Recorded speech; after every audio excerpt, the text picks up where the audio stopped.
Bem-vindo a Livros Viking.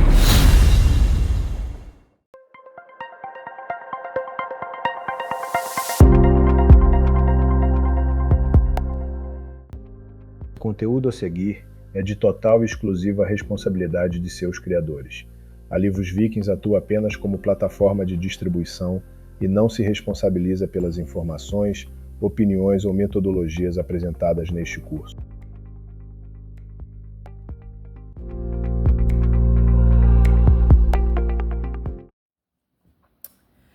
Olá! Hoje nós estamos começando a nossa primeira aula do curso online Plantas Mágicas na Idade Média e na Era Viking. Então, esse curso, qual que é o objetivo dele? É passar, as informações, o conhecimento das plantas mágicas, já o nome do título do curso, Plantas Mágicas, das plantas que eram utilizadas tanto na Era Viking como na Idade Média para magia, Aí nós vamos ter a magia curativa, a magia para fazer malefícios, a magia propiciatória, a magia amorosa. Só que antes da gente entrar, nessa questão das plantas, desse uso mágico, vai ser preciso fazer uma explanação, dar um geral sobre esse conhecimento botânico que existia tanto na Idade Média e na Era Viking, e como que esse conhecimento chegou até hoje para nós, através da arqueologia, nos desenterramentos, aonde foram encontrados vestígios de plantas em tumbas, em saquinhos, inclusive até no estômago de alguns corpos, mas isso vai ser um outro conteúdo.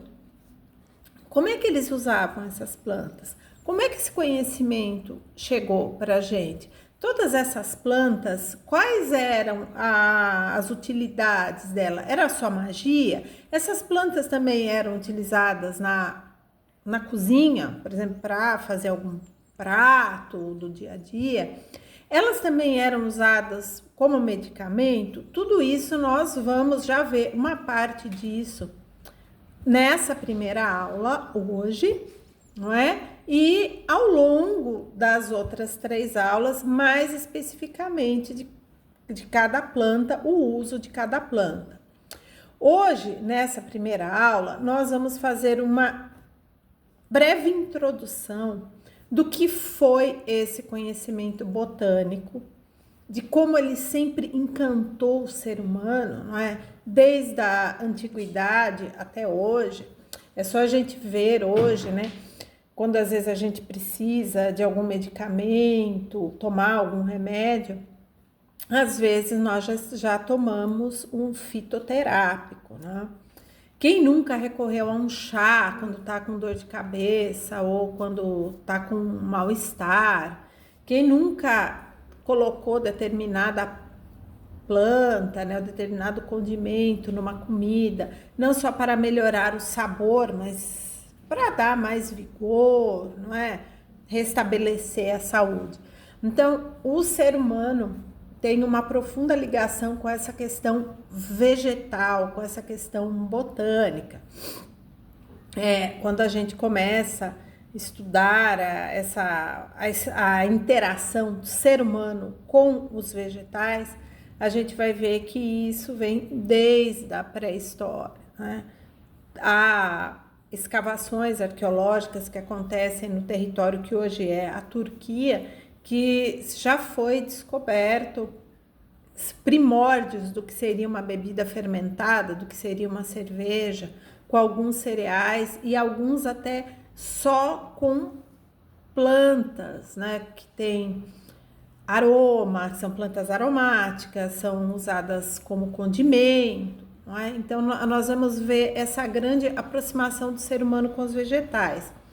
E até do alimento, do primeiro alimento manufaturado que se tem notícia que a gente consome ele até hoje, que é o pão. O pão veio da domesticação do trigo, principalmente do trigo, não é? Do trigo, da cevada e de outros cereais que foram transformados em farinha ainda lá no Neolítico e que hoje a gente consome, não é? Pão, todo mundo consome pão, seja com glúten, sem glúten, e aí não tem problema nenhum, não é? Então, a ligação do ser humano com os vegetais é ancestral, né? Os vegetais fazem parte, né? O reino vegetal está muito presente na nossa vida, não é? Então, no slide 1, vocês têm aí o conteúdo dessa primeira aula, né? Onde nós vamos trabalhar o conceito de plantas mágicas e plantas de poder, porque tem diferença, né? De uma planta mágica e de uma planta de poder. Nós também vamos ver a diferença de medicamento e veneno, não é? Porque um veneno pode ser um medicamento e vice-versa, não é? E vamos nos aprofundar também nos conhecimentos botânicos e fitoterápicos, tanto da Idade Média como na Era Viking. E aí, nossa última questão nessa nossa primeira aula a gente pode utilizar essas plantas ainda hoje da mesma forma que se utilizava na Era Viking, na Idade Média? E como é que a gente pode utilizar essas plantas? Elas vão fazer mal para a gente se a gente utilizar daquele mesmo modo? Nós vamos ver isso. Mas antes da gente entrar, a gente precisa ter em mente um conceito, né, do final da Idade Média e do começo da Idade Moderna, né, no Renascimento, que vocês têm aí a imagem, né, desse senhor, né, Philippus Aurelius Theophrastus Bombastus von Hohenheim, desculpe, aqui o meu alemão é péssimo, né? Que ele é muito conhecido como Paracelso, não é? Na literatura esotérica, tudo, ele vai aparecer muito, não é? Mas esse senhor aí, além de aparecer como alquimista, né? Aquela grande busca, né, da pedra filosofal, de transformar o chumbo em ouro e outras tantas ideias desses alquimistas, ele também era médico e ele é considerado o pai da ciência da toxicologia moderna. Ele que começou a estudar toda essa questão da toxicidade que várias substâncias vegetais, animais, naturais ou até artificiais causavam no corpo do ser humano. Então, o Paracelso, ele é considerado o pai da toxicologia e para alguns até da farmacologia, né? Que é o estudo dos fármacos, né? Que essas substâncias causam no nosso corpo. E ele tem um princípio, né? Um dizer que é o que vai nortear muito o nosso curso aqui durante todas as aulas, que é a diferença entre medicamento e o veneno é a dose, não é? Então, tudo aquilo que faz bem está na dose certa, tudo que faz mal também. Então, se você tomar as doses erradas, tanto do medicamento como no veneno, você pode morrer, ter sequelas, né? Enfim. Então, isso é o que vai nortear o nosso curso, porque hoje, né, não é hoje, já essa ideia já tem muito mais de 100 anos, que é aquilo, se é natural, não faz mal. A gente vê, assim, pessoas das mais diversas idades, tá? Eu vou tomar esse chá porque é natural, não faz mal. Então, tudo que é natural não faz mal. Essa é uma ideia, um princípio errado, não é? Porque não é natural que faz mal. Por exemplo, a Amanita muscaria, que é um cogumelo que nós vamos estudar ele mais para frente, é natural, só que ele faz mal, não é? O excesso de tudo que é natural faz mal. Eu tomo todo dia um copo de suco de maracujá. Durante um ano ele vai te fazer dormir. No ano seguinte você já vai precisar de 1,5 copo. Depois 2, 3. Até que chega um ponto que você está tomando litros e litros de chá de suco ou de chá de maracujá. Não faz mais efeito, não é? E também pode dar alguma espécie de reação adversa no corpo. Então, a gente tem que tomar muito cuidado. Não é porque é natural que não faz mal, não é? Ele pode até ser menos agressivo, dependendo do que seja esse natural, né? Um cogumelo tóxico vai ser muito agressivo. É aquele meme, né, que às vezes circula por aí. Todo cogumelo é comestível? Sim, todo é comestível. Alguns uma vez só, né? Porque você vem a óbito, né? Você morre por conta da grande quantidade de toxicidade que se tem. Então, o que vai nortear o nosso curso aqui é esse dizer do Paracelso. A diferença entre medicamento e veneno é somente a dose. Nós temos que saber, né? O que é botânica, né? Às vezes a gente lembra lá de botânica quando a gente estava lá no ensino médio, né? Nas aulas de biologia, e às vezes a vida toma outro rumo, a gente vai fazer um curso e vai seguir uma profissão completamente diferente disso, e a gente já não tem mais contato com isso. Às vezes a gente acaba não se lembrando, e às vezes há muitos professores e até livros didáticos que não trazem a definição do que é botânica. Botânica é uma palavra que tem origem grega, botané, que simplesmente quer dizer planta, né? E a botânica é um ramo dentro da biologia, né, das ciências biológicas, que se dedica a estudar todo e qualquer organismo do reino vegetal, inclusive aqueles que não conseguimos enxergar por aí, né? Que são os vegetais não visíveis a olho nu, né? Que precisam de microscópio e outros equipamentos para nós podermos enxergá-los, e eles são necessários à vida, né? Para o nosso corpo, né? Todo mundo já deve ter ouvido falar da flora intestinal, né? Flora também é outro nome que vai se referir ao reino vegetal, né? Tudo que é flora, flor, né? Que é uma entidade da mitologia latina, mas isso aqui é outro assunto, né? Então, a botânica se dedica a estudar vegetais. E a botânica surgiu quando? Olha, a botânica, os estudos de plantas e vegetais acompanha o homem, né? O homem, quando eu falo, é o ser humano, né? O ser humano, desde que ele começou a desenvolver essa questão da escrita, da observação mais precisa da natureza, começou a tomar nota, e isso vem lá da Mesopotâmia, né? Nós já temos os tabletes, né? Tanto sumerianos como babilônicos, que já vão trazer para a gente apresentar alguns estudos, né? Que plantas eram usadas para pôr na cerveja, né? Os hinos a Ninkasi, que é a deusa mesopotâmica da cerveja, alguns tabletes que tem alguns hinos dedicados a essa deusa, já vão mostrar o uso de plantas e de vegetais que eram utilizados para se fazer cerveja, para se fazer pão. Então aí nós já temos um estudo botânico. No Egito, né, nós temos várias plantas também que eram usadas como remédio nos processos de mumificação. A Grécia, né, nós temos vários estudos, o próprio Hipócrates, que é considerado o pai da medicina, vai ter vários estudos. Em Roma, nós temos Plínio o Velho, Plínio o Jovem, não é?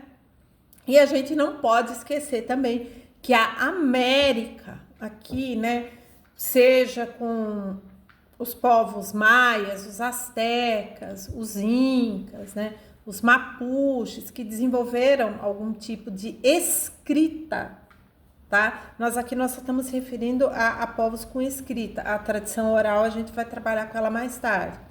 Eles também dedicaram muitos estudos sobre plantas, né? Inclusive desenhando as plantas, mostrando quais plantas poderia extrair tal pigmento para escrever ou desenhar. Essa planta, além de tirar o pigmento, também é usada para curar feridas, né?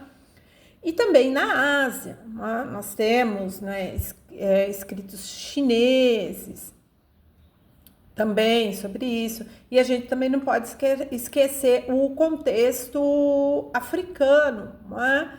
Que também alguns locais ali, principalmente no norte da África, nós já temos inscrições sobre o uso de plantas. Então, quando a gente vai trabalhar com botânica, seja com uso medicinal, com uso mágico, tudo, nós temos populações do mundo inteiro, desde a antiguidade até o mundo contemporâneo, até hoje, que tem trabalhos, né, escritos, todo um conhecimento gerado para o uso dessas plantas. Então, eram estudos muito rudimentares, né? Perto do que nós temos hoje, que hoje a gente já dentro do laboratório já consegue separar os vários princípios ativos que tem na planta. Mas se a gente isola esse componente, isso é parte lá da química, da fitoquímica e da farmacologia, que eu realmente não domino essas questões mais laboratoriais. Mas hoje se consegue, né? Hoje o ser humano já consegue detalhar, né, essas plantas, isola esse componente aqui, essa molécula, tá? Para fazer remédios, né, para dar sabor em alimentos. Então, nós temos todo esse grande progresso hoje. Então, a botânica, ela é uma ciência, né? Ciência tal como nós entendemos hoje, que ela acompanha o ser humano desde o início dos tempos. Então, ela vai só avançando e evoluindo, né? A gente começa com a botânica na antiguidade, na Idade Média, que ela é descritiva, né? Nós vamos ver mais para frente a descrição, né, da planta, tudo bem certinho, para que ela era usada. Pois não se tinha o conhecimento que se tem hoje. A tecnologia que existia à época era uma tecnologia mais descritiva, né? Hoje, a tecnologia que temos atualmente já nos permite fragmentar, né, o uso, as moléculas, princípio ativo, etc. e etc. Mas isso não deixa de ser uma ciência apaixonante em qualquer época. Durante esse curso, vamos nos dedicar a estudar essa questão das plantas mágicas. A gente vai precisar de um ramo dessa grande árvore que é a botânica, que é a etnobotânica, que ela é fundamental, né, para nós entendermos esse uso mágico das plantas através dos tempos. E o que é essa etnobotânica, né, que tem livros didáticos, tem apostila, que às vezes nem tocam, né, na etnobotânica? Ela é a combinação de duas ciências. A etnologia, que estuda os vários grupos humanos, as interações desses grupos humanos, sejam entre si,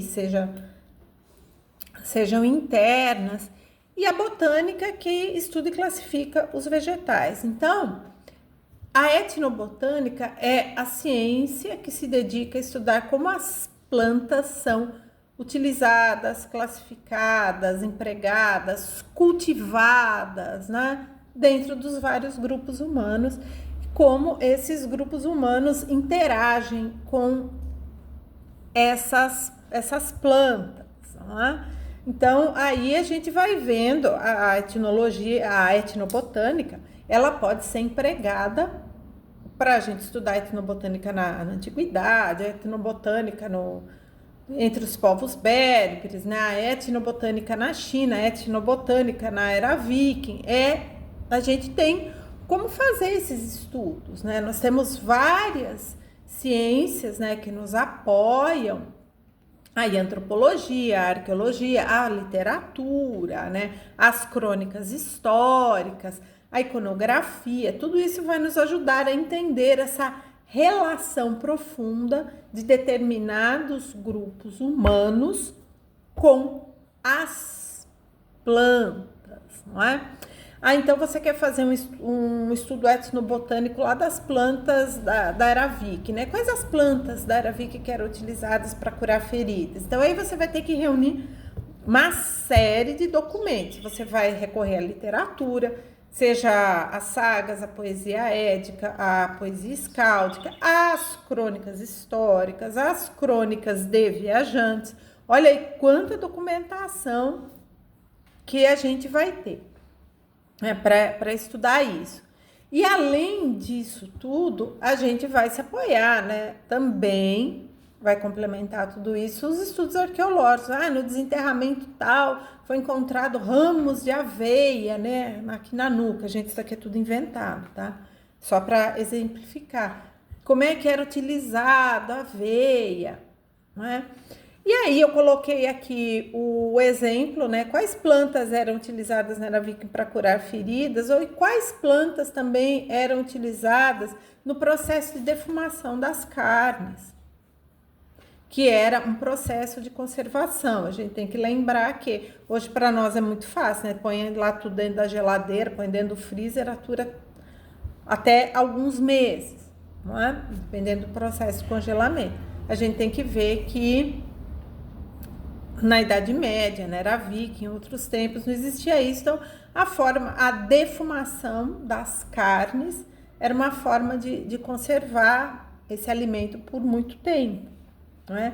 Então, não era só a lenha, eram também usadas determinadas plantas que davam cor, que davam principalmente sabor e auxiliavam nesse processo de conservação.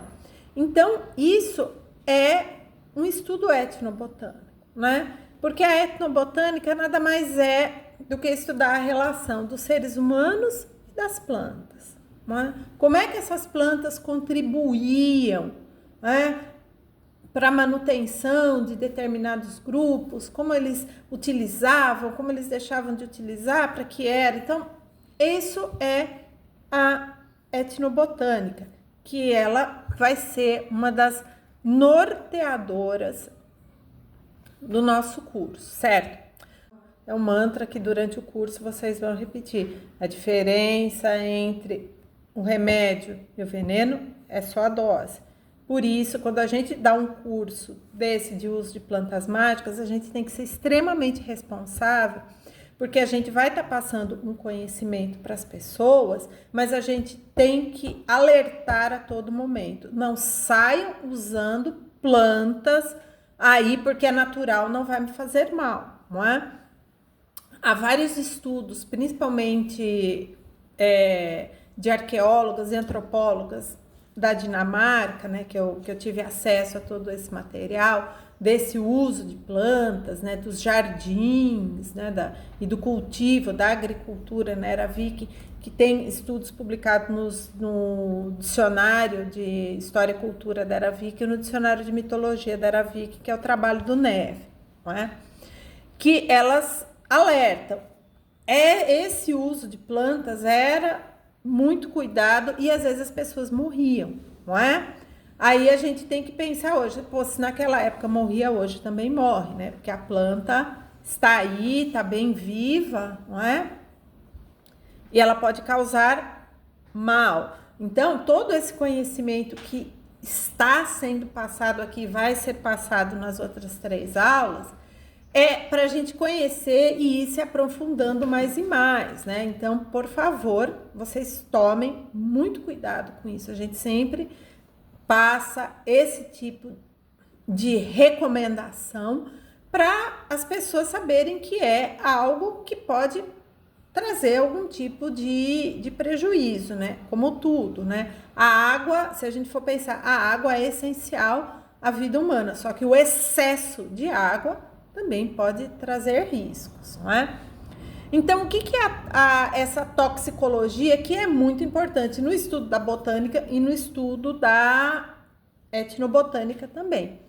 A toxicologia é uma ciência que vai estudar os efeitos das mais diversas substâncias, sejam elas naturais, sejam elas artificiais, no ser humano, nos animais, nos vegetais e também no ambiente. Então, para quem quer, né, se aprofundar mais e mais nos estudos botânicos, a toxicologia ela é uma ciência essencial, né, para a gente entender o mal ou os males que determinado vegetal pode causar no nosso corpo e também no ambiente.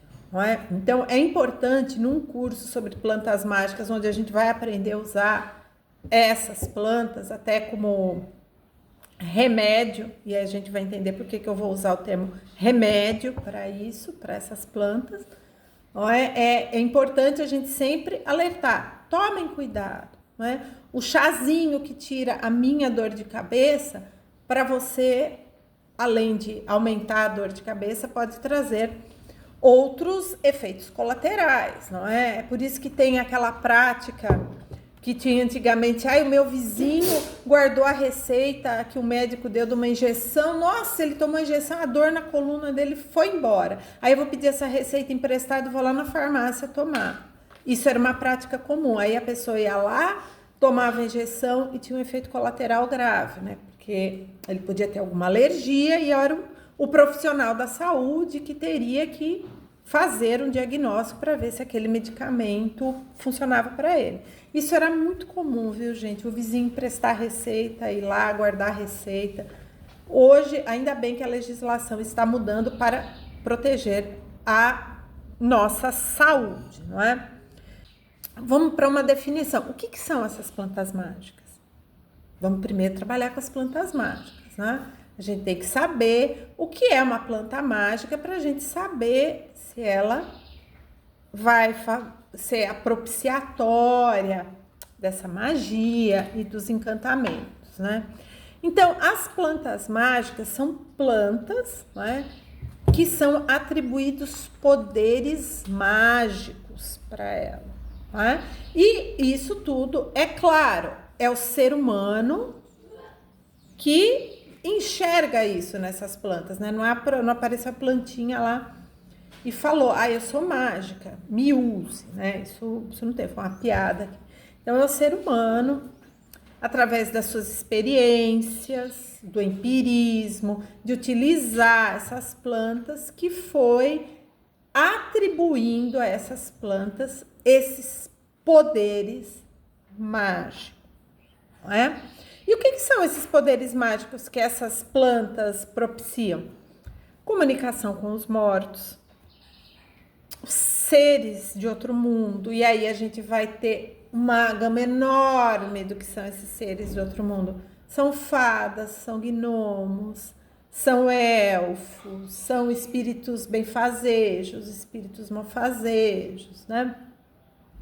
Nós temos tudo isso. Então, e essas plantas também ditas mágicas, elas também proporcionam outras questões, como a clarividência, a previsão do futuro, não é? Isso tudo é as plantas mágicas que vão nos proporcionar tudo isso, não é? Desde a Mesopotâmia, que elas são usadas, há alguns hinos que mostram que queimar determinadas plantas secas, sobe aquela fumaça perfumada, aquilo vai facilitar a comunicação com os deuses, né? Vão levar que essa fumaça mágica dessa planta vai levar, né, o nosso pedido até os deuses e eles vão se realizar, não é? Nós temos no Egito também, nós temos uma série de plantas mágicas que muitas delas vão ser usadas no processo de mumificação, porque o processo de mumificação no Egito é um processo sagrado, não é? Não existia, claro, os profissionais, né? A gente usa esse termo, que faziam as mumificações, sejam de humanos, sejam de animais, né? Mas existia toda uma sacralidade, né, dentro dessa questão egípcia, a casa da morte, né, que a gente quando fala, casa da morte, sim, a casa da morte era onde acontecia, se desenrolava todo o processo de mumificação. E eram utilizadas muitas resinas de determinadas árvores, não é? Muitas plantas secas, tirava o extrato dessas plantas para elas serem utilizadas no processo de mumificação, proteger o corpo, né, para ir para outra vida e fazer toda parte desse ritual mágico. Nós também temos plantas que são usados para magia, fazer os filtros amorosos, né? Porque aquilo iria propiciar o amor, né? Ou algumas plantas combinadas entre si iriam propiciar que aquela pessoa sofresse um acidente ou viesse até a óbito. Aí já são uso até de plantas realmente venenosas, plantas com uma alta toxicidade, não é? E muitas dessas plantas mágicas, elas vão ter o seu uso mágico, que vão passar para a gente via mitologia. Vocês vejam como o estudo das narrativas míticas, elas vão passar para a gente como é que essas plantas eram usadas. Por que elas são mágicas? Porque tem uma narrativa mitológica, né, atrás dela. E como eu estudo da literatura, né, quanto mais literatura nós lermos, mais literatura nós conhecermos, né, as outras portas se abrem para a gente compreender melhor toda uma série de questões sociais, políticas, culturais, econômicas, religiosas e entender, inclusive, também esse processo de como a magia vai sendo tão importante. E aqui eu trouxe um exemplo do loureiro, né, do Laurus nobilis, que é o nome científico. Aqui vocês vão ver durante o curso todo que eu vou pôr o nome popular e o nome científico da planta, que é para facilitar, né, o reconhecimento delas. Então vocês vão perceber que todo nome científico é escrito em latim. Mas por que é escrito em latim se ninguém mais fala latim? É justamente por isso, porque ninguém mais fala, ninguém mais escreve em latim. O latim é considerado uma língua morta, uma língua extinta. Então, ela não tem como se modificar, né? Então, daqui 1 milhão de anos, o loureiro pode até mudar de nome, mas ele vai continuar sendo Laurus nobilis, né? Que é para facilitar isso, porque todas as línguas faladas no mundo hoje, elas mudam, não é? Ela tem essa mutação, essa capacidade de mudar, justamente porque a língua é viva, não é?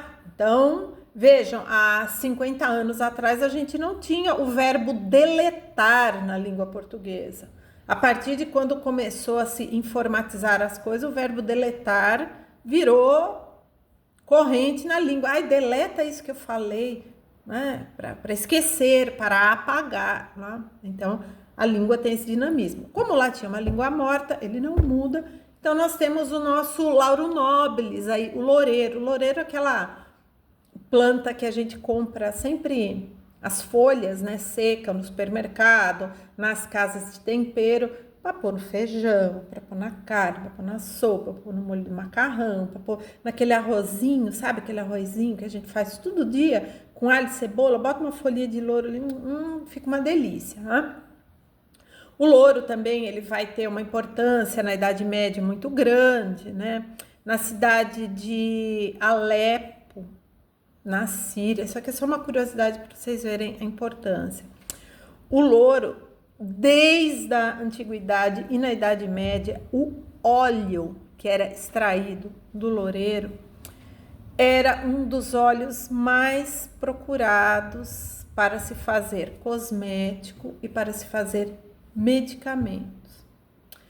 Até hoje, a indústria cosmética, não a indústria cosmética de massa que nós, réis mortais, temos acesso, tá? Mas quando eu falo da indústria cosmética, que é o equivale à alta costura, tá? Os cremes, os sabonetes, os produtos de beleza, quanto mais caro, é maior a quantidade do óleo de louro vindo de Alepo, né? Que é uma região demarcada, tudo, porque ele é muito, quanto mais puro, menos cheiro ele tem e mais benefícios ele traz, né, para a pele e para o corpo em si, não é? Então, como é que o loureiro se tornou uma planta mágica, uma planta propiciatória de amor, uma planta propiciatória de riqueza, não é? De prestígio? Há uma simpatia aqui no Brasil, né, que todo à meia-noite coloca lá a folhinha de louro dentro da carteira, ou queima a folha de louro. Então é tudo isso propiciatório, né? Essa é a magia propiciatória que cerca o loureiro. E ela tem uma origem mitológica, né? Lá na Grécia, que existia a ninfa Daphne, que era superior em beleza, em graça e tudo, e o deus Apolo caiu, né, em tentação, né, de querer ter a Daphne para ele, e ela começou a correr, né, aí a deusa Ártemis a transformou em loureiro e o Apolo não pôde tê-la nos braços ou em outro lugar que ele queria. Então, a essa planta, graças a essa origem mitológica, graças a essa origem mágica, ela também foi atribuído muitos poderes mágicos. Então, isso é que vai ser importante. Para a gente ter uma planta e ela ser mágica, ela tem que ter essa origem. Muitas delas, na sua maioria, elas têm essa origem que traz esses poderes mágicos, né? Ela tem uma origem mitológica. Aí foram as lágrimas da deusa que, quando encontraram a terra, dali brotou a planta. Nós temos muitas narrativas dessa forma, né? Ou foi alguém que foi enterrado ali e de repente brotou uma determinada planta e começou a ser usada, né? Nós temos várias, ao longo do curso aqui nós vamos ver várias dessas narrativas que vão apresentar essa origem mágica, e o uso dessa planta também vai ser mágico, tá? E a maioria de todas essas plantas consideradas mágicas, elas vão ter o uso na magia, elas vão ter um uso na medicina, né, como medicamento, e elas também muitas vezes vão ser empregadas na alimentação. Elas são plantas assim coringas, né? Elas têm usos variados.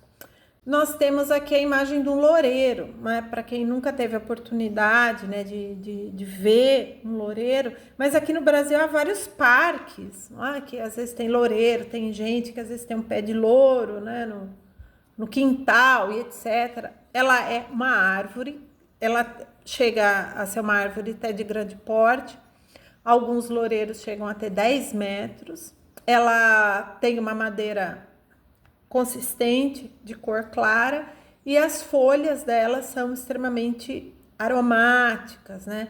É extraído o óleo do loureiro, as flores também são bem miudinhas, branquinhas, atrai muitas abelhas, né?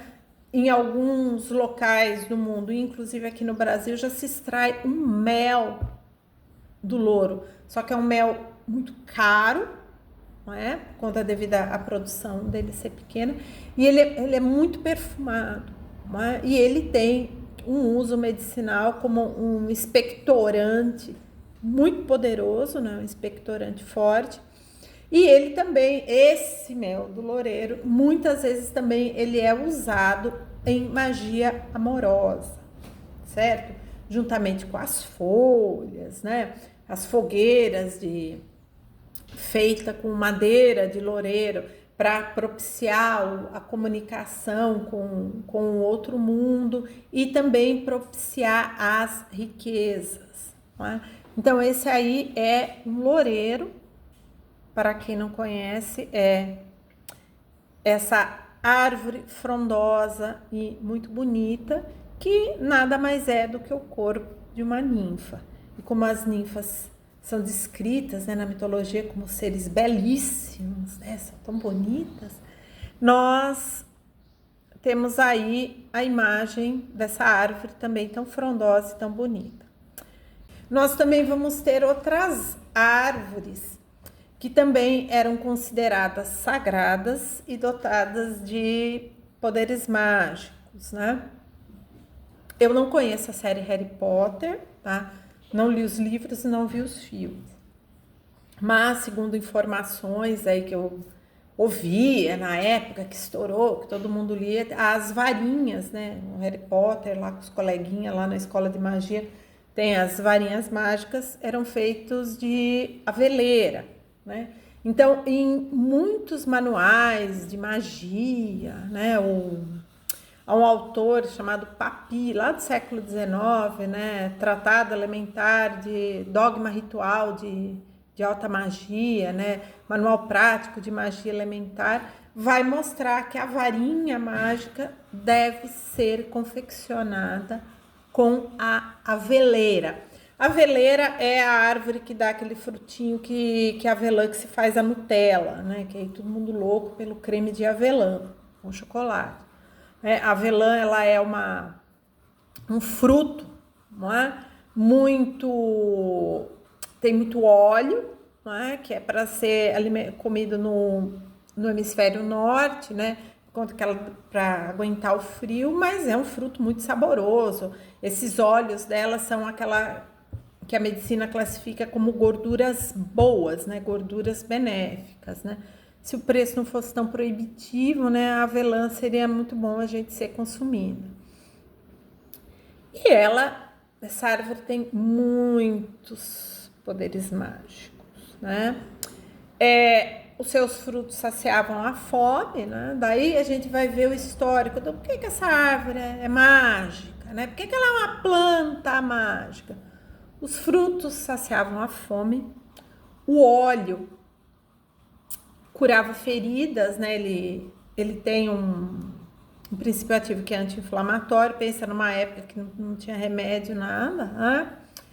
E também o óleo da avelã era às vezes passado na testa e aqui, né, nessa região do pescoço das crianças, para proteger contra os maus espíritos, né, para que os maus espíritos não levassem essas crianças. A gente tem que pensar aqui num contexto onde a mortalidade infantil era altíssima, né? Mais ou menos nessa proporção, para cada 10 crianças nascidas vivas, 4 chegavam até a adolescência, né? O que seria a adolescência hoje para nós. Muitos morriam, então uma série de questões aqui que não vamos entrar em detalhe. Então as pessoas tinham que recorrer a isso, né?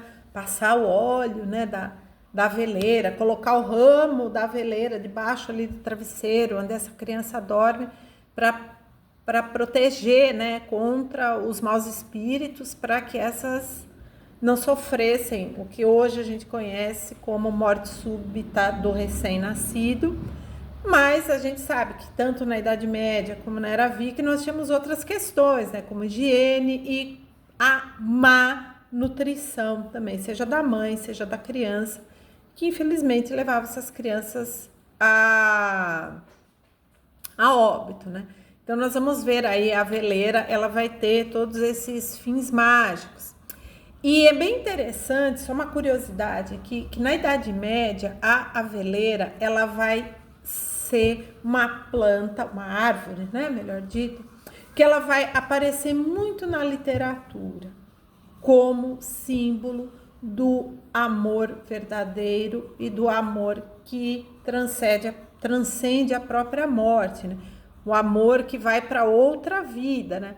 Nós temos lá o Tristão e Isolda, né, que mostra, né, da aveleira que se cruza com a madressilva, que se você corta a madressilva, a aveleira morre, se você corta a aveleira, a madressilva morre. Então, é mostrar que essa árvore, ela transcende a própria morte, é um símbolo do amor eterno, de um amor muito profundo, não é? Outra planta muito utilizada, tanto na Era Viking como na Idade Média, era o hipérico. E o hipérico, nós vamos falar muito do hipérico ainda na aula de hoje, né? Ele é chamado de Hipericum perforatum, ou popularmente conhecido como erva de São João, não é? Quando você vai, às vezes, em farmácias, né, assim, homeopáticas, casa de produtos naturais, você vai lá ver a cápsula de erva de São João, né, tônico cerebral, melhora a memória, o desempenho físico, mental, uma panaceia, né, a erva de São João. Estão sendo ainda feitos muitos estudos, tanto no Brasil como no exterior, de que realmente o hipérico tem grandes propriedades, como o tônico cerebral, né? Para ativar a memória, para lidar com questões cerebrais, até de cansaço físico também. Então, mas não é por aí que você vai se entupir de cápsula de erva. Porque é natural, vou tomar a cápsula de erva de São João aqui 3 vezes por dia, para sempre. Você pode ter intoxicações graves, não é que... muitas vezes a intoxicação botânica, ela é lenta. Às vezes ela vai demorar anos para aparecer. Quando aparece, às vezes você já está com o fígado completamente comprometido, tá? Então, é por isso que eu falo, tem que tomar cuidado, né? Porque não é natural, que não faz mal. Então, o hipérico, ou a erva de São João, depois a gente vai ver porque que chama erva de São João. Ela foi muito utilizada durante a Era Viking como para curar feridas, né? Era feito um unguento com banha, né? Ou banha de porco ou de qualquer outro animal, que se misturava, se aquecia e se fazia um unguento ou um cataplasma e colocava sobre as feridas e se curava. Mas ela também era muito usada como proteção, como uma erva que protegia. E aí é a proteção que você quiser, é a proteção contra o inimigo, é a proteção contra os elfos, é a proteção contra os espíritos que vêm do além, espírito dos mortos, né? Então ela tinha esse uso também, né? Então eu coloquei esses 2 exemplos aqui para vocês verem como a planta, quando ela tem um uso mágico, vocês vão perceber, tem uso mágico e com certeza ela vai ter um uso medicinal também, tá? A associação da magia e da cura, elas estão muito juntos. É por isso que muitas vezes a planta, pode passar o unguento aí do hipérico nessa ferida, tudo, ela não é só uso médico, ela vai ter uso médico e mágico também, né? Porque até para fazer a cura, né, o remédio, se usava também a magia curativa. Então, essas plantas mágicas, é o ser humano que vai atribuir esses poderes sobrenaturais para ela. E quem é que vai passar essas informações para a gente? De como é que era feito esse uso mágico? É a literatura. O folclore, gente, o folclore é fundamental para a gente entender a relação plantas, magia e seu uso pelos seres humanos, tá? Então, o folclore, que muitas vezes é desprezado, né? Aqui no Brasil a gente enfrenta problemas graves com essa coisa de folclore, que reduz o folclore ao saci, a cuca e a mula sem cabeça, e não é bem assim, ou então de dancinhas ridículas, e o folclore vai mais além, né? Com universidades, né, mundo afora, que tem departamentos de folclorística, né, que é o estudo do folclore. Os estudos mais aprofundados de folclore vão apresentar muito desses dados, né, para a gente, do uso de plantas, uso mágico, uso medicinal, uso culinário, uso cosmético. Então, quando os relatos folclóricos lá no século XIX começaram a ser coletados, né, as pessoas folcloristas começaram a aparecer para registrar tudo, o que essas pessoas diziam, o conhecimento dessas pessoas, vai estar ali. Ah, mas tem uma narrativa, e como é que a gente descobre isso? A pessoa não chegava para o folclorista e falava assim, olha, eu vou te ensinar aqui, ó, você usar o hipérico. Não. Ele ia contar uma narrativa. Olha, tinha um homem uma vez, há muito tempo atrás, que ele estava andando numa estrada e aí ele caiu e bateu o braço numa pedra. E aí ele estava muito dolorido, ele precisava continuar. Aí, de dentro de uma flor amarela muito bonita, que parecia o sol que estava brotando, apareceu uma mulherzinha pequenininha, enquanto o homem estava sofrendo, ela esfregou a planta ali e ele curou. Então, o uso mágico, o uso medicinal dessas plantas via folclore vem das narrativas, tá?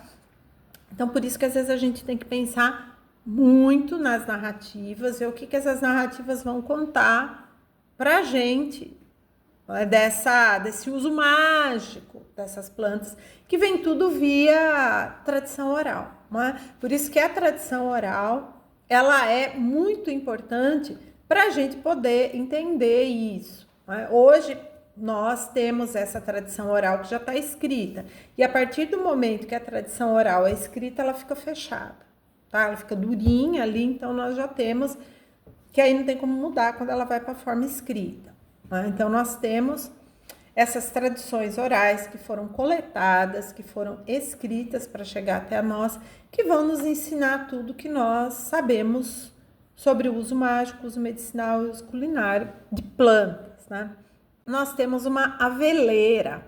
A aveleira também é uma árvore, aqui ela tá, nessa foto ela tá mais arbustiva, mas não tem problema porque ela tem bastante espaço.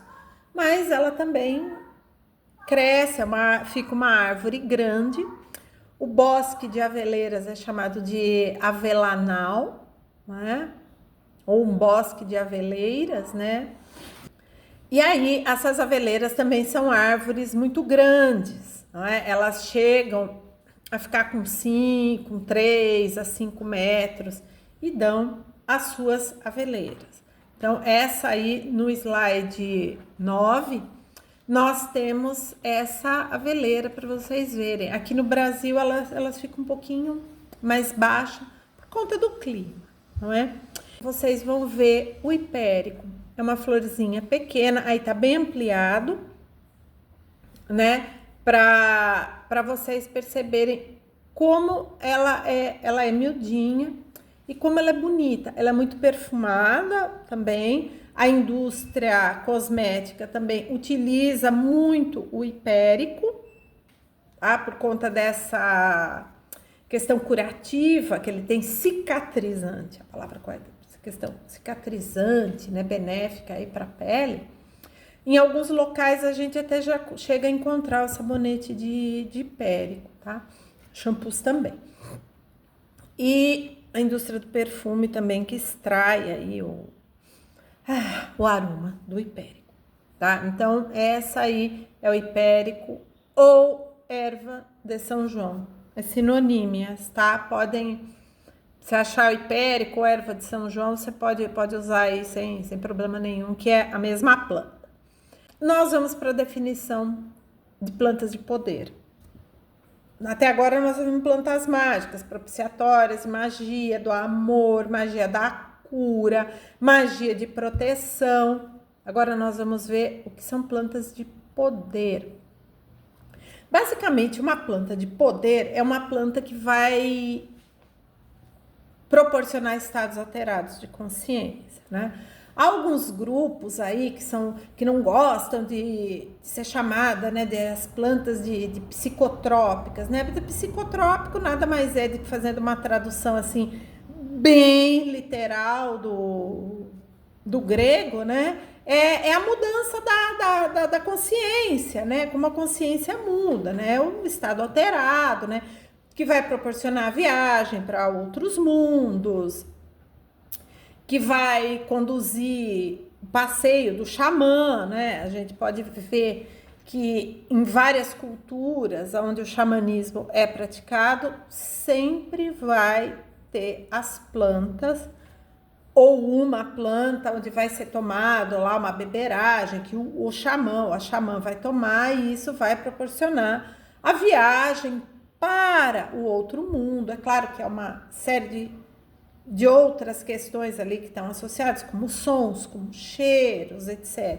Mas vai ter sempre uma beberagem feita com uma determinada planta que vai proporcionar esse estado alterado de consciência, tá? E aqui sem preconceito, tá? Há várias plantas que tem isso, e pode chamar de psicotrópico sem ser pejorativo, tá? Não precisa, mas usar psicotrópico está carregado de preconceito. Não, gente, vamos parar, isso é uma palavra, como a gente emprega, movimento da consciência, movimento da alma, né? Psique, psicos, né? Do grego lá que é alma, psique. Então, a gente vai vendo que isso vai proporcionar esses estados alterados, não é? Utilizados em rituais e em práticas xamânicas para proporcionar o contato com os espíritos do outro mundo, não é? Um dos grandes exemplos, né, é o peiote, que é um cacto, não é? Nativo ali da América do Norte. Para quem já ouviu falar do Carlos Castanheda, né, e do Dom Juan, que era o seu xamã que o iniciou, ele vai fazer uso do extrato do peiote, que é a Lophophora uliciansi, né, que é o cacto que vai ter esse princípio ativo. Existem outros cactos aí que também têm princípios ativos, né, que provocam estados alterados de consciência e que são, sim, utilizados em rituais xamânicos indígenas até hoje, tá certo? E nós temos como outra planta também que vai proporcionar estados alterados de consciência, mas extremamente tóxica, que é um veneno muito potente, aliás, o peiote também é, né? Que é o meimendro, né? Iociamus niger, né? Porque ele tem um miolinho ali bem, muito escuro, né? Que inclusive o meimendro foi encontrado em várias tumbas, né, da Escandinávia, da era viking, dentro ali do saquinho, né, que a Folfa utilizava no seu cinto, não é? Então nós temos o meimendro, que também é um veneno potente, mas que, sabendo ser usado, ele vai proporcionar essas viagens aí do xamã para o outro mundo. E claro, o mais famoso desse é a Amanita muscaria, que é o cogumelinho, aquele cogumelinho que a gente sempre vê vermelho com os pontinhos brancos, né?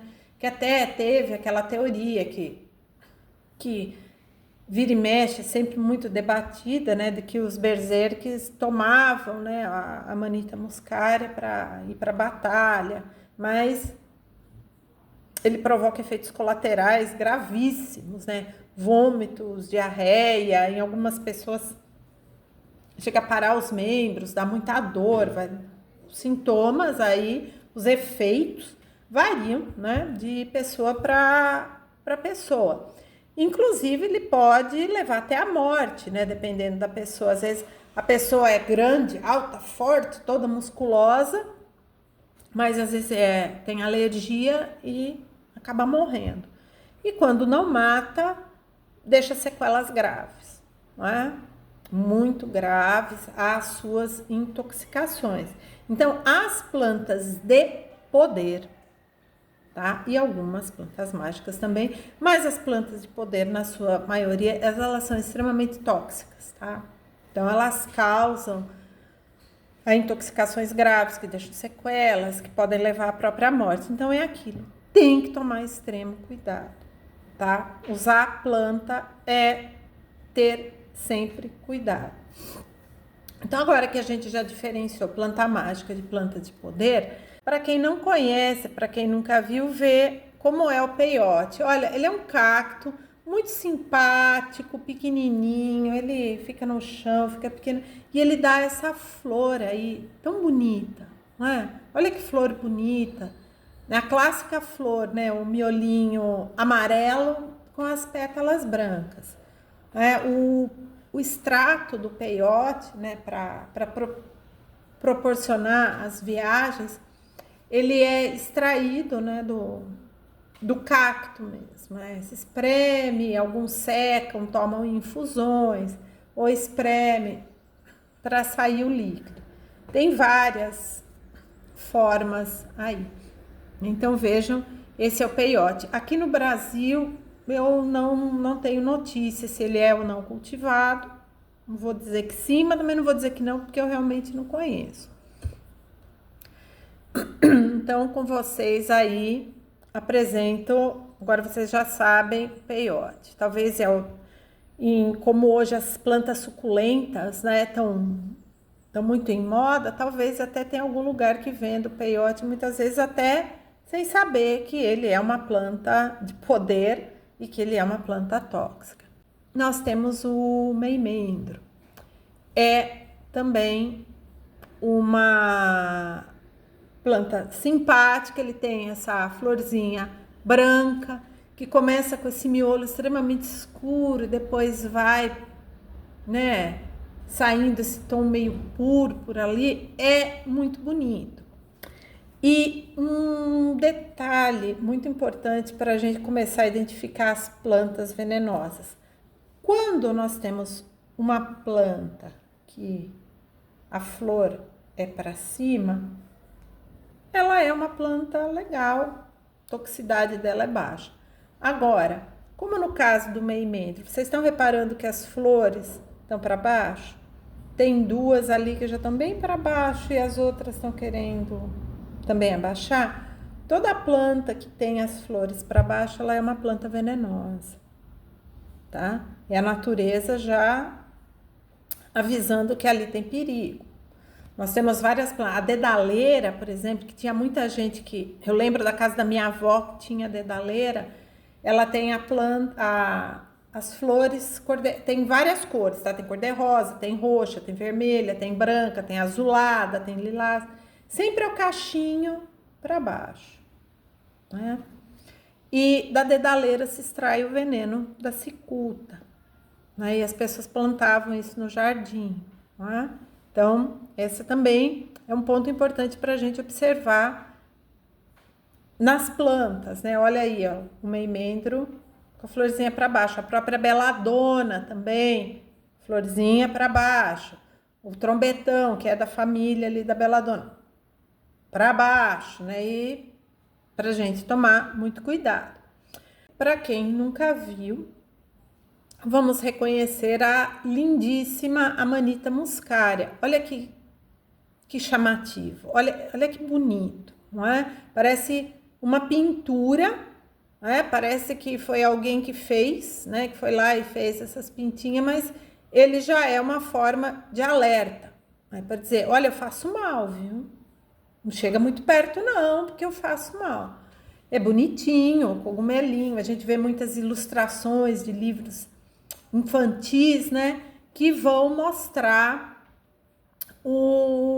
esse cogumelinho vermelhinho com as pontinhas brancas, que o sapinho mora embaixo, que tem desenhos até que elfos, né, fadinhas moram ali no cogumelo venenoso, né? Claro que a ilustração vai ter outra conotação, mas a gente vai ver aí o Amanita muscaria venenosíssimo, né? Causa alucinações, causa vômitos, diarreia, paralisia de alguns membros e muitas pessoas ele leva a óbito, né? Então, mesmo assim ele é bonito. A gente não pode negar a beleza do cogumelinho. Agora, nós vamos diferenciar medicamento e remédio de veneno. E aí vocês vão perceber que medicamento e remédio que nós usamos como sinônimo, né? Aí vou ali comprar o meu medicamento para dor de cabeça, que eu já não estou muito bem. Aí vou comprar um remédio para dor de cabeça. Remédio é uma coisa, medicamento é outra. Os dois podem ser venenos. Medicamento e remédio são diferentes, mas os dois são venenos. E mais uma vez que vocês vão enjoar de me ouvir falar isso, mas a diferença entre um e outro é só a dosagem, tá? Porque, como eu falei, um curso desse a gente tem que ter extrema responsabilidade para explicar muito bem detalhado para as pessoas, para ninguém sair por aí fazendo alguma coisa e depois se intoxicar. Então, tem que ficar isso muito claro. É tudo com muita responsabilidade o uso. Até chá de camomila, não é? Faz mal. O que é um medicamento? Toda substância utilizada para curar doenças, aliviar sintomas que seguem critérios de qualidade, a ampla pesquisa científica e testes criteriosos. Então, a dipirona, que é um remédio, é um analgésico muito popular, né? A maioria das pessoas às vezes tem dipirona em casa, né? Aí com dor de cabeça, toma dipirona. Ai, hoje eu tô com as costas, vou tomar uma dipirona. A dipirona, ela é vendida como um medicamento, porque ela foi desenvolvida no laboratório, ela teve um critério de qualidade na sua produção, e ela, antes de chegar no balcão da farmácia, no balcão da drogaria para a gente tomar, ela passou por muitos testes, não é? Essa substância foi testada inúmeras vezes, não vamos entrar aqui no detalhe dos testes, para chegar até a gente, não é? Então, isso é um medicamento.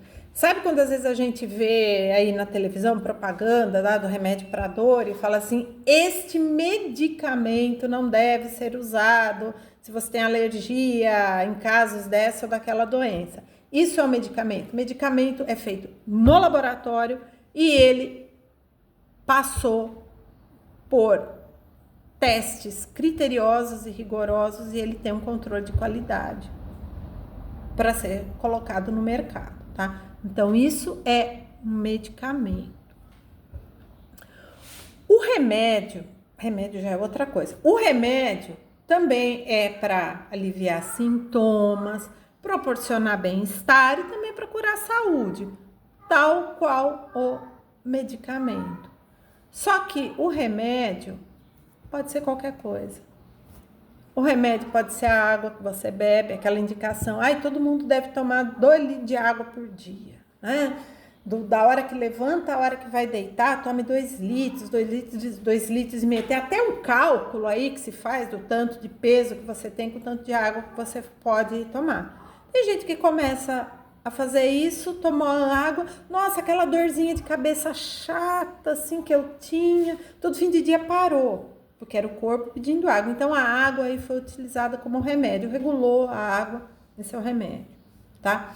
O remédio pode ser uma infusão de, ai, comi tanto hoje no almoço, fazer um chazinho de erva doce aqui, aí você toma, erva doce é digestivo, você fica numa boa, né? Pode ser um alimento, não é? Não tem muitas pessoas que às vezes têm determinados problemas gastrointestinais, começam a comer mais frutas, começam a comer mais fibras e ficam bem? Isso é o remédio, tá? Então, medicamento e remédio, eles são diferentes. Muitos são usados, claro, curar doenças, aliviar sintomas, proporcionar o bem-estar, principalmente proporcionar o bem-estar. Só que uns é a canjinha que a mãe faz. É o mamão no café da manhã, é os 2 litros de água por dia. Agora, o outro já é um medicamento mesmo, né? Já precisa passar pelo profissional da saúde e aí realmente ir lá e comprar o medicamento, tá? O medicamento sempre deve ser prescrito por um profissional de saúde, não é? Que muitas vezes não é o balconista da farmácia, leva esse remédio que passa, você toma lá o remédio, tem lá um efeito colateral, uma alergia qualquer e complica. Então, medicamento, gente, é sempre prescrito pelo profissional da saúde. O remédio é um chazinho de erva doce, que comi demais, né? É a canjinha, não é? É a água, são as frutas que começou a ser introduzida na alimentação. Então, essa é a diferença entre eles, tá? E muitos remédios, isso é muito importante, eles vão ter a sua base na cultura popular e na tradição oral, né?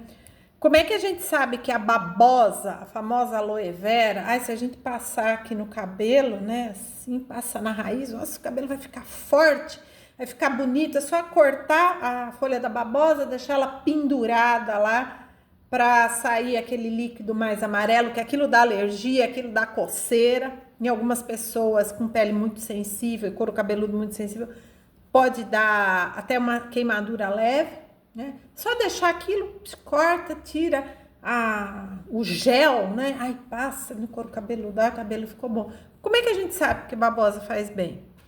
A avó, a bisavó, a tia, a madrinha, tudo. Todo mundo usava babosa, todo mundo tinha um pezinho de babosa, todo mundo tinha um canteirinho de ervas ali no quintal, né? Para se fazer erva doce, folha de louro, a camomila, o saião, para fazer a papa de saião, para passar em hematoma, em machucado, e tantas outras plantas. Então, o remédio, a pesquisa, quando se faz com remédio, né, em farmácias populares, aqui eu não estou falando dessa farmácia popular, que é o programa do governo brasileiro do SUS, tá? Quando eu falo farmácia popular, é essa coisa mais da tradição oral, tá? Que ela vai ser só de remédio, não medicamento. Que faça um chá. Bate bem o saião com banha, esquenta e põe em cima ali da pancada, do machucado, que no dia seguinte já tá bom. Esse é o remédio que tem uma base na cultura popular e na tradição oral. E uma coisa que a gente tem que ter sempre em mente, é graças a essa cultura popular, essa tradição oral, do remédio, da planta, do que foi usado, que hoje nós temos o desenvolvimento de determinados medicamentos, né, fitoterápicos, etc. Todo mundo aqui já ouviu falar do famoso xarope de guaco, né? Vai lá na farmácia, nossa, tomei xarope de guaco, né? Nossa, guaco e açapeixe, que maravilha, tomei, fiquei bom, a tosse foi embora. Esses medicamentos, xarope de guaco comprado na farmácia, na drogaria, ele tem a sua base nessa tradição oral e na cultura popular que misturava o guaco com mel, misturava o açapeixe com melado e tomava, né, e melhorava. Então, muitos medicamentos são desenvolvidos através da pesquisa de remédio que tem a sua base na cultura popular e na tradição oral. Vamos para a definição de veneno. O que é o veneno? O veneno é toda substância, toda e qualquer substância, natural ou artificial, que ela é capaz de causar dano em organismos vivos, seja nós humanos, seja os animais, seja organismos vegetais, o ar, etc. E eles podem ser irreversíveis, esses danos, causando a morte ou deixando sequelas, né? Todo mundo aqui já ouviu pelo menos uma história da pessoa que foi lá comer alguma comida que tinha amendoim, comeu amendoim e passou mal. Muitos chegando até a morrer, né? Deu edema de glote, etc. E veio a óbito. Isso acontece com mel, com morango, com crustáceos, né? Com determinados frutos do mar. Tem pessoas que, infelizmente, têm essa hipersensibilidade a alguma coisa. Então, o alimento, para mim, que me faz bem, que me delicia, que traz prazer, por outro, causa a morte, tá? Então, esse é o veneno. E aí, nós temos venenos naturais, como, por exemplo, o meimendro. Nós temos outras substâncias, como, por exemplo, o arsênico. O arsênico, vejam só, gente, o tamanho da loucura que era o arsênico. No século XIX, o arsênico era utilizado para se conseguir a cor verde em tecidos, em tintas. Até hoje, no Victoria and Albert Museum, em Londres, existe um vestido belíssimo, verde, que ele está fechado num vidro, muito bem fechado, muito bem vedado, porque até hoje o vestido é tóxico, né? O vestido, literalmente, é o vestido da morte. Quem confeccionou o vestido e usou o vestido morreu, né? Por conta da toxicidade do arsênico, e o arsênico é um elemento químico encontrado na natureza. Então, mas ele é um veneno muito potente, né? Para vocês terem uma ideia da potência de muitos venenos, até a década de 1970, aqui no Brasil, as tintas, essas tintas aí que a gente compra para pintar a parede, né? Elas tinham chumbo na sua base.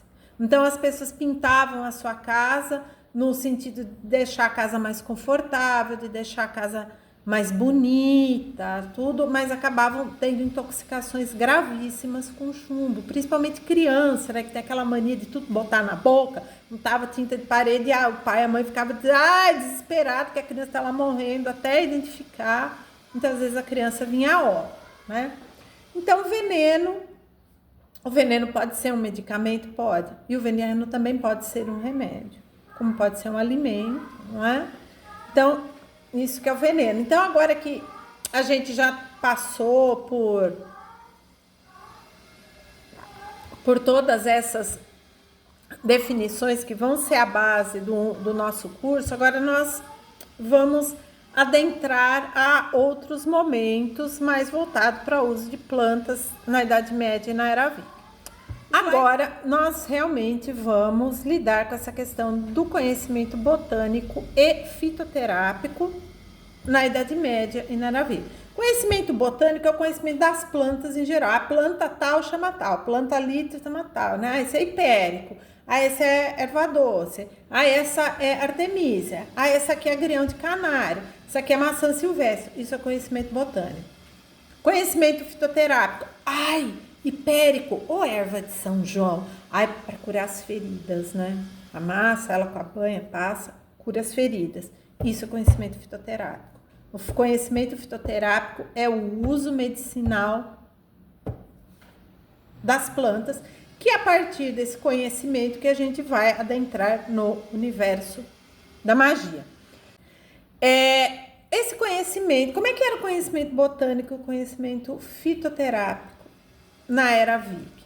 Era tudo empírico. Vejam, na Era Viking não tem escrita, é tudo tradição oral. Pega essa planta e faz assim, tá? Não tinha escrita, não tinha escola, né? Então, era tudo base oral, vendo, observando. Minha avó fazia assim, eu vou fazer, tá? Minha mãe, minha tia, tá? E todo mundo fazia, porque não existia essa questão da formalização do conhecimento de base oral e conhecimento empírico. Conhecimento empírico é coisa, eu vou esfregar o meimendro aqui para ver se sara. Quando vi a ferida, estava 3 vezes o tamanho, não tinha curado a ferida e o nível de toxicidade, a pessoa estava sendo envenenada, morreu. Então não dá para usar meimendro para curar a ferida. Vamos pôr Angélica. Vamos ver se as flores da Angélica dessa. Aí a massa falou, nossa, curou. Então aí viu que a Angélica, ninguém ficava louco e dava para colocar, tá? E aí, essa ação de colocar as plantas nas feridas, nas infusões, nos alimentos que eram feitos no dia a dia, ensopado no pão, na sopa e etc., eles observavam que tal planta tinha um tal efeito, a outra planta tinha um tal efeito, seja no gosto, no sabor, no aroma, né? Então, aqui eu dei um exemplo, né? A pessoa estava lá doente, estava muito bem, dores no corpo, estava com tosse, a garganta arranhando. Aí ela tomou uma sopa de cevada, tá? Uma cevadinha, né? Um cereal.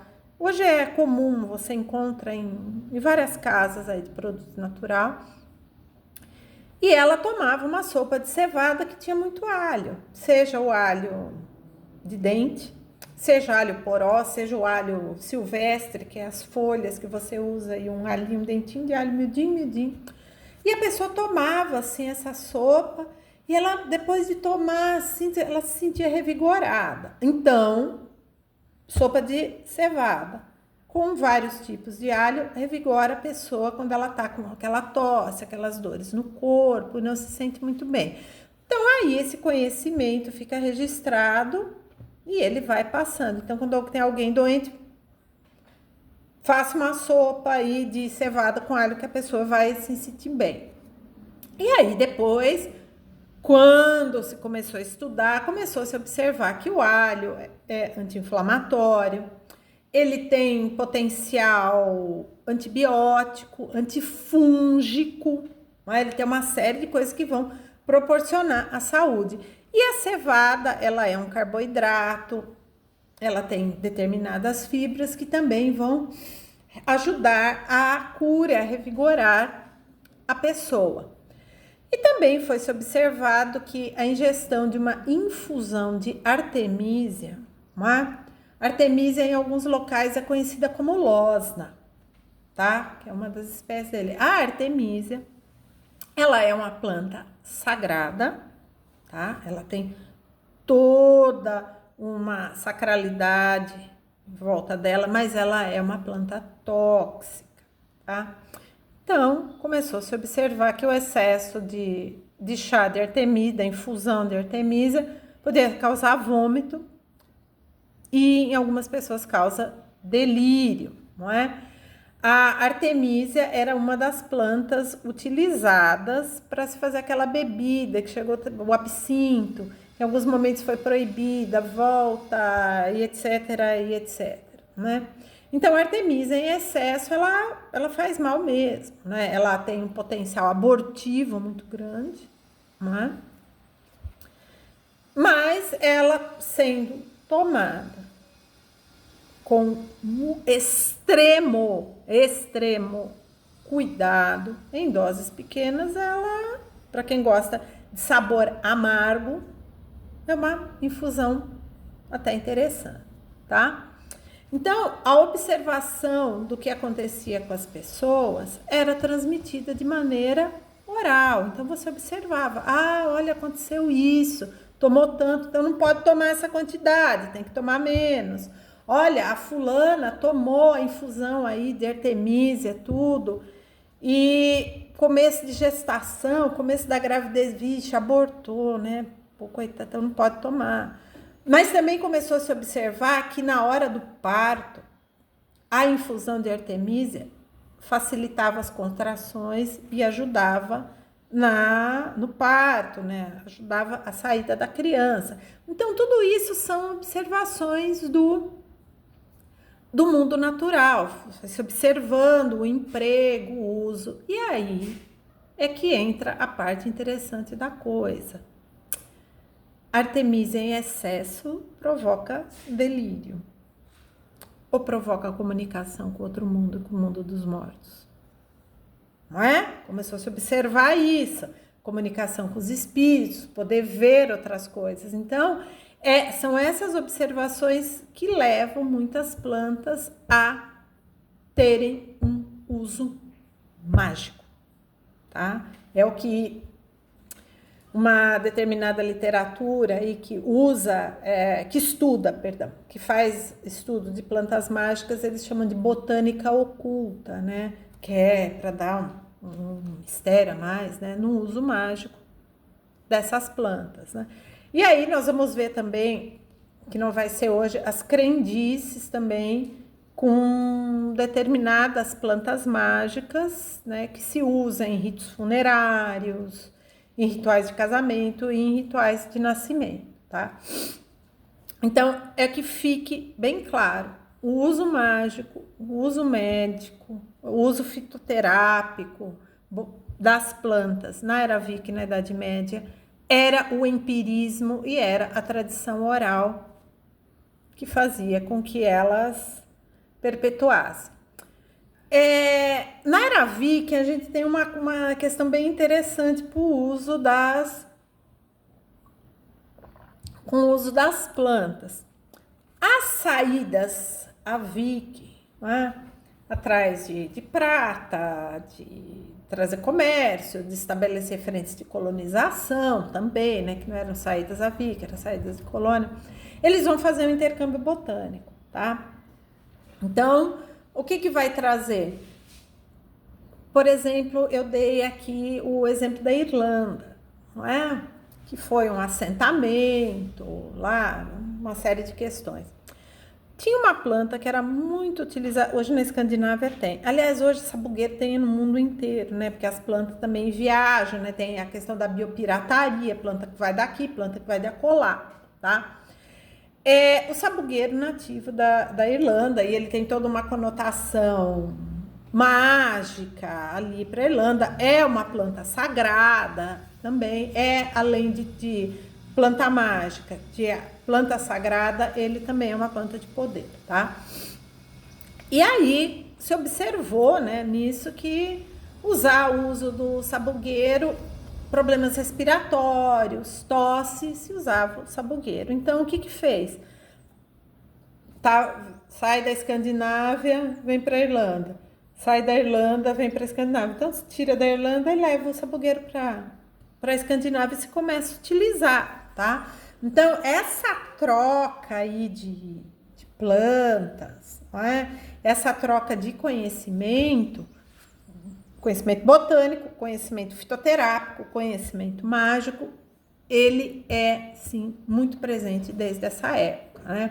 E essas incursões de colonização e etc., fizeram com que essas plantas andassem por aí e a gente aí tivesse acesso a esse conhecimento que nós temos hoje, e principalmente não só conhecimento, o uso também dessas plantas que ainda no final da Era Viking passaram a existir. No slide 22, nós temos aí um sabugueiro. O sabugueiro é um arbusto, né? Ele não chega a ser uma árvore de grande porte, ele é um arbusto, assim, né?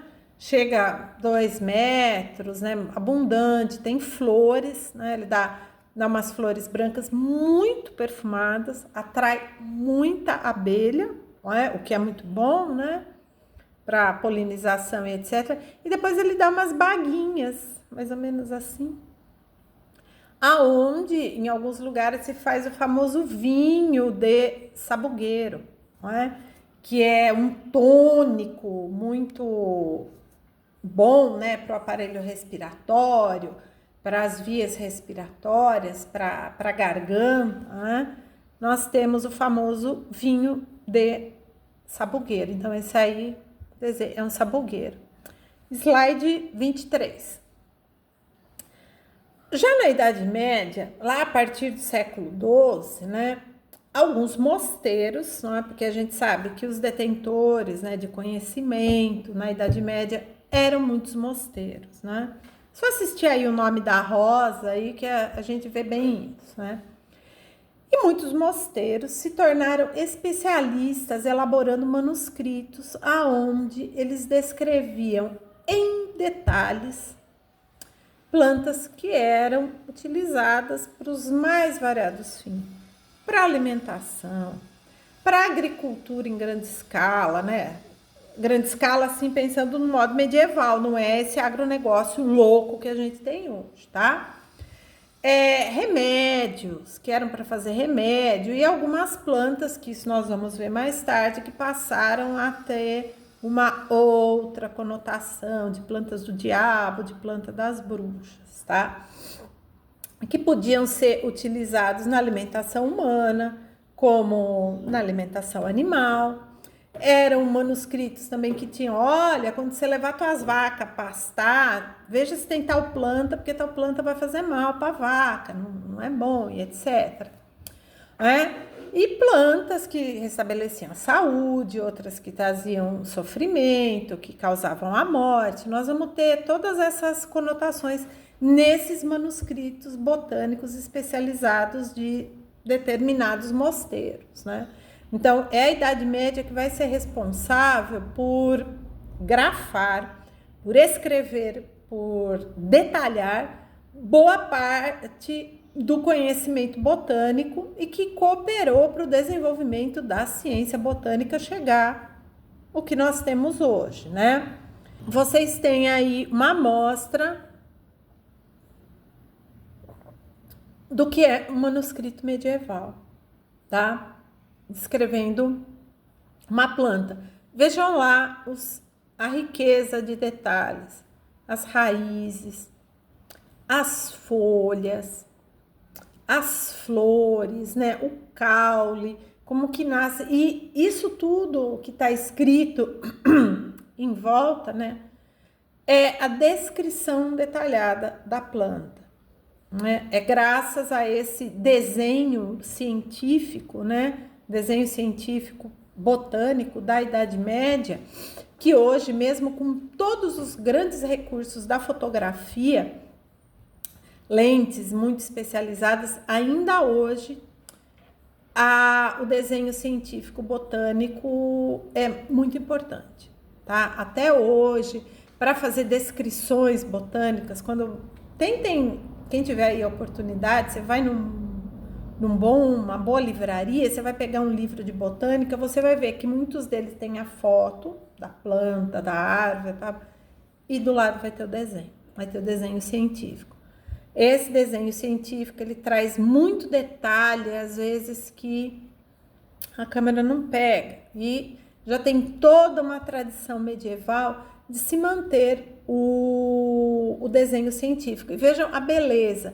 Esses manuscritos, gente, são verdadeiras obras de arte, tá? São obras de arte. O desenho, olhem como é minucioso o detalhe ali das pétalas, das folhas, das raízes. É tudo é bonito de ver, é bonito de estudar, não é? E quando você está na frente assim de um manuscrito medieval desse, não tem como você não se apaixonar e não se encantar pelo estudo dessas plantas, não é? Não é? O que nós temos, né? Nós temos que ser gratos, né, a esse trabalho desses monges copistas, né, que fizeram em detalhes os desenhos das raízes, dos caules, das folhas, das flores, das sementes. Tem manuscritos, gente, que é tão detalhado, que tem até o processo de germinação, o detalhe de como é a semente, né, de muitas plantas que tem o baguinho ali, né, abre. Os desenhos são muito detalhados e muito bem feitos, né, que hoje nós estamos usando isso graças a esse conhecimento, né. E aí eu vou deixar uma dica de filme aqui, que vai trabalhar justamente com essa temática da botânica, da fitoterapia. É um filme francês chamado A Volta do Guerreiro, tá? É só vocês procurarem, aí chama A Volta do Guerreiro, que é a história de uma família que tem toda uma tradição fitoterápica e depois 1001 peripécias.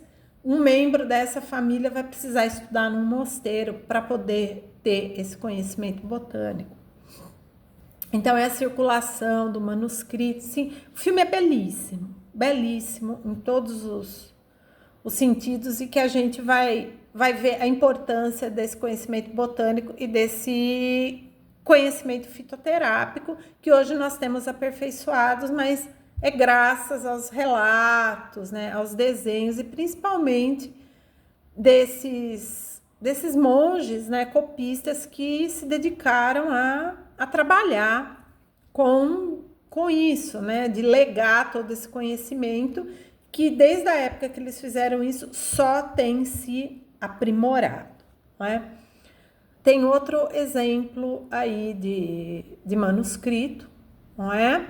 Esse já tem mais detalhes, que além de trazer o detalhe da planta, das flores, da semente, das folhas, das raízes, a descrição da planta, ele traz um desenho de para que se usava essa planta, não é? Então nós temos ali um homem nu, ferido, aonde tem um outro que está utilizando a planta para curar as suas feridas. E aí a gente teria que ter muito mais tempo, e isso, só essa imagem dá um curso, tá? O que são esses animais? Nós temos um leão, nós temos um pássaro em cima, nós temos um fundo vermelho, o homem que está aplicando ali está de azul, então tudo isso tem um simbolismo, não é? Inclusive um simbolismo mágico, não é?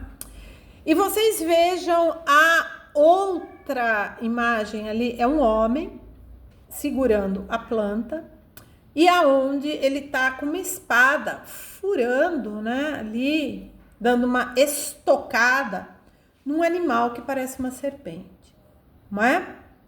Então, aí, por isso, a gente já vai perceber o quê? Que essa planta, além de um potente remédio, ela tem a sua origem mágica. Ela tem que ter, olha, a sua colheita foi feita por uma estocada num animal fantástico, né? Será que é um demônio? Será que é um dragão? Não é? Aí a gente precisa saber a origem da planta. Quais são as narrativas, né? Sejam lendas, sejam narrativas mitológicas que estão em volta dessa planta, não é? A sua origem e para que ela é usada, não é? Isso aí requer muito detalhe, né? Muito estudo.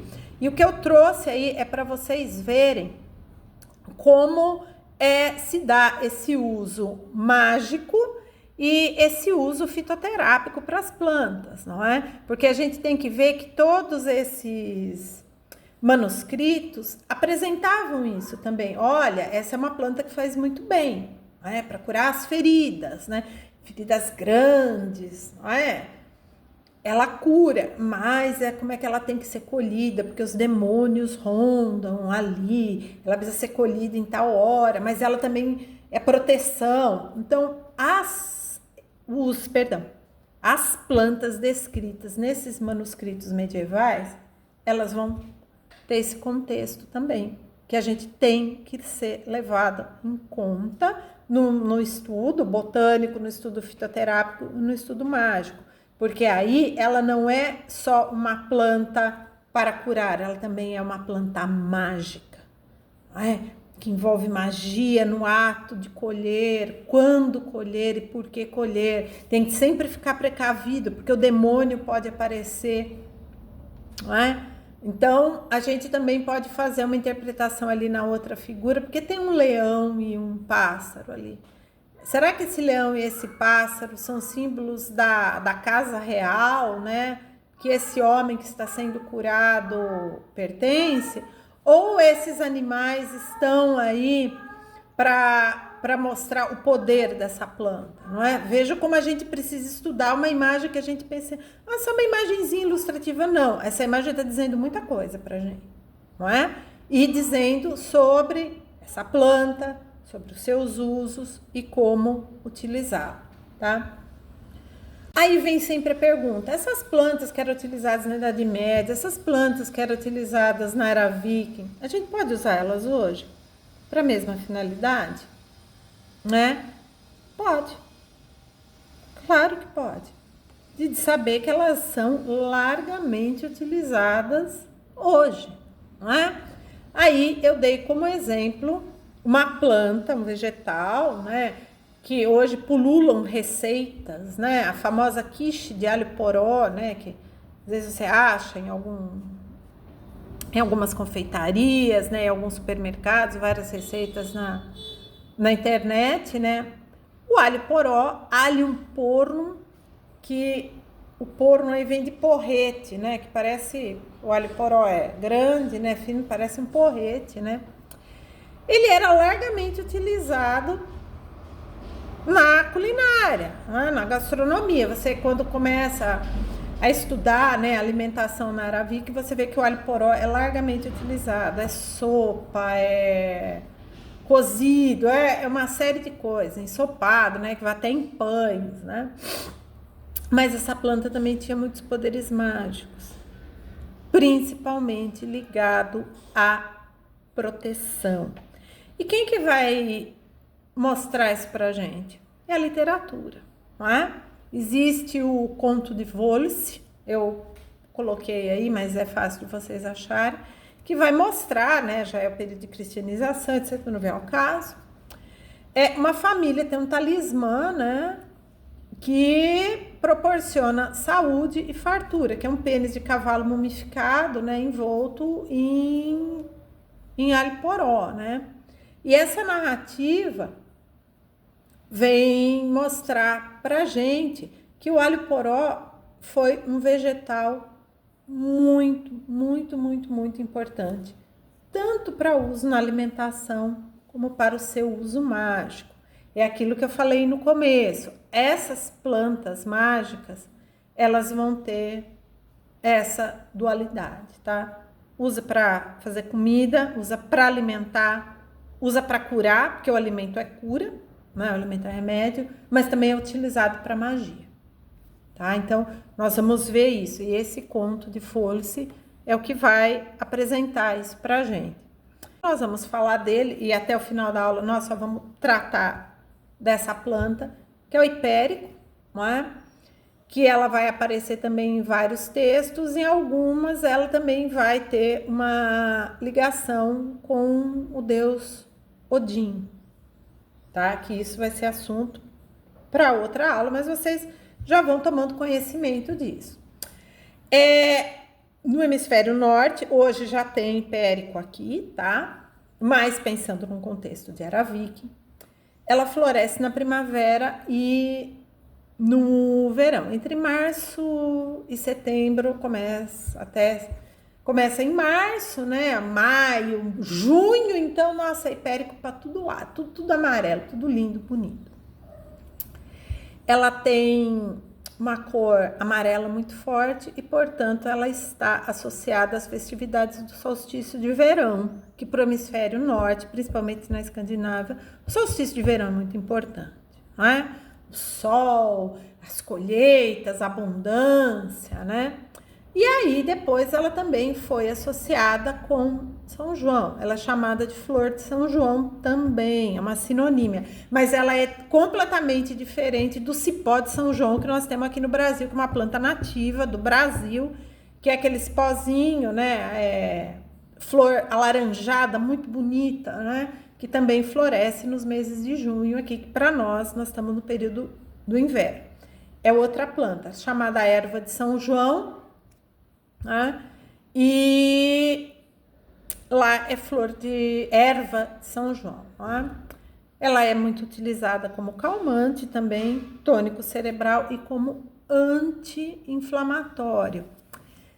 Pesquisas dos últimos 30 anos revelaram também que o hipérico é um antidepressivo natural, mas, pelo amor de Deus, não é porque estou com sintoma de depressão, vou sair por aí tomando hipérico. Não. Tem sintoma de depressão? Procura um médico. Primeira coisa. Não é o teste da internet, não é o amigo, não é o tio, não é a família, não é o padre, pastor, policial, qualquer coisa. É um médico, tá? Mas não vai sair por aí tomando cápsula de hipérico achando que você vai curar a depressão. Procura um médico. Ajuda especializada sempre, tá? Essas pesquisas revelam isso pra gente e elas são muito estudadas, não é? Muita pesquisa, muito teste por conta do seu grande potencial fitoterápico e inclusive até dermatológico também. Eu vou responder uma pergunta que vocês devem estar fazendo desde que a gente começou aqui. É possível usar essas plantas hoje, no meu cotidiano, sem me intoxicar, sem eu passar mal, sem eu ter um dano colateral, sem me fazer mal? Com certeza, essas plantas estão aí. Eu gosto do alho, mas o alho me pesa no estômago. Experimenta cortar o alho no meio e tirar aquele germen, né? Aquele filetinho. Se mesmo assim o alho não te cai bem, comece a usar alho poró. Você vai ver que ele tem mais fibras, ele é mais digestivo. Você tá vendo? Você pode usar normalmente no seu dia a dia o alho poró. O sabor dele também é mais suave. Então, quanto mais a gente estuda, quanto mais textos de pesquisador comprometido, não é os institutos, não é pesquisador aí que se diz pesquisador que tirou do Instituto das Vozes da minha cabeça. É gente séria, é gente comprometida, que muitos artigos que eu tive acesso, que eu pude ler, sobre essa questão de plantas, né, de uso de plantas na era viking, todos eles começam com a mesma advertência que eu fiz aqui. Toma cuidado, tá? Não é porque na era viking era utilizada que você vai utilizar do mesmo jeito hoje, porque a vida mudou, o ar que a gente respira mudou, tudo, tá tudo mudado, tá? Mas muitos pesquisadores já comprovaram a eficácia e o uso dessas plantas no nosso cotidiano, no nosso dia a dia, que inclusive elas podem trazer um grande benefício para a gente, não é? Seja na alimentação, seja com um medicamento, não é? Hoje a gente vai ficar só nisso, uso mágico a gente deixa para depois. E aí, vocês gostaram? Você quer usar o hipérico no seu dia a dia? Você quer ter os benefícios do hipérico no seu dia a dia? Então eu vou te passar uma receita comprovada, né? E que funciona. Mas veja, a receita funciona? É fácil de fazer? Tem que tomar cuidado? Tem que tomar cuidado, sim. Vocês vão aprender a usar o hipérico no dia a dia de vocês. E eu tenho certeza que vocês vão encontrar um benefício nisso. Vamos lá, slide 30. Óleo de hipérico. Você vai pegar 100 ml de um bom óleo vegetal comestível, tá? Não vou na loja de cosmético pegar o óleo para passar no cabelo aí, não. Tem que ser um óleo comestível, tá? Um óleo de boa qualidade. Pode ser um bom azeite de oliva, pode ser um bom azeite de girassol, um bom azeite de linhaça, um bom óleo de gergelim. E aí você vai ver o óleo que você mais gosta, ou muitas vezes o óleo que você tem até na sua casa. Aí você vai à casa de produtos naturais, a um herbolário aí da sua confiança e vai comprar 50 gramas de hipérico. Veja, 100 ml de um bom óleo comestível e 50 gramas de hipérico seco. Vou comprar o seco porque o fresco, que é dificílimo de achar, ele vai ter muita água e vai comprometer as coisas. Então, o seco já evaporou toda a água e ele tá legal para usar. E você vai pegar uma garrafa escura, ou verde ou marrom, que você tenha na sua casa. Garrafa de vidro, sempre vidro, não pega plástico não. Aí você vai colocar o hipérico seco nessa garrafa e vai despejar o óleo. Vai fechar e vai esquecer dele num lugar escuro por 15 dias. Deixa lá. No fundo de um armário. Sabe aquele armário de cozinha que todo mundo tem em casa, que fica lá as coisas? Deixa lá 15 dias. Transcorrido esses 15 dias, você vai pegar a garrafa, você vai abrir e você vai filtrar. Seja num pano limpo, num filtro desse de papel que a gente tem em casa para coar café, e você vai filtrar com paciência. Põe lá para filtrar num copo, né, num recipiente aí que cabe, cubra e deixa ele filtrando lá até sair tudo, né? Essa filtragem demora para sair tudo com calma, para sair todo o óleo ali das flores, uma manhã inteira, umas 4, 5 horas, e deixa lá. Depois, da onde você filtrou, você pode retomar na garrafa que você usou, deixar ela bem limpa, e aí não precisa mais ficar no escuro. Aí você guarda num lugar que você tenha fácil acesso, onde você achar melhor. Ele é um hidratante e um cicatrizante muito potente, tá? E quando eu falo hidratante, sabe depois que às vezes a gente lavou uma louça e tá com aquela cor de sabão, detergente? Umas gotinhas, passa bem passado na mão, você vai ver que a mão vai ficar hidratada, tá? Não pode usar no rosto, tá? Porque ele pode apresentar alguma alergia, principalmente se às vezes a gente já usa um creme, usa um protetor solar, ele pode reagir e dar algum efeito colateral. Então, não usa no rosto, não, tá? Você pode usar nos pés para fazer massagem. Ai, você tá com aquela dor no ombro. Ai, nossa, hoje com mau jeito. Pega o óleo de périco, esquenta no banho-maria quando ele tá morninho, esfrega ali, faz uma boa massagem. Você vai ver que ele é relaxante e vai ajudar a passar dor, não é? Não pode beber. Pelo amor de tudo, eu falei de um óleo comestível, porque como você vai passar na pele, sendo um óleo comestível, a probabilidade de dar uma reação alérgica é muito menor, tá? Não pode passar e sair no sol, porque além de manchar, pode causar queimaduras. Então vocês vejam, pode usar de boas, de buenas, use, mas tem que saber usar. Então, essa receitinha aí do óleo de périco é para fazer massagem. Quem tem a felicidade de ter uma banheira em casa, põe umas gotas também que ele ajuda a relaxar. Para fazer um escaldapé, ele também é muito bom, né? Hidratar mãos, hidratar os pés, né? O cotovelo. Então, para tudo isso, o óleo de périco pode ser usado sem problema nenhum. E ele é muito bom para isso. Então, gente, essa foi a nossa primeira aula do curso de plantas mágicas, né? Eu passei, assim, vários conceitos que são necessários para nós nos aprofundarmos nessa questão do que são as plantas mágicas, para que elas servem, para que nós as utilizamos e como utilizamos, que nós vamos começar a ver isso a partir da próxima aula, certo? Então, revisem aí os conteúdos, revisem tudo.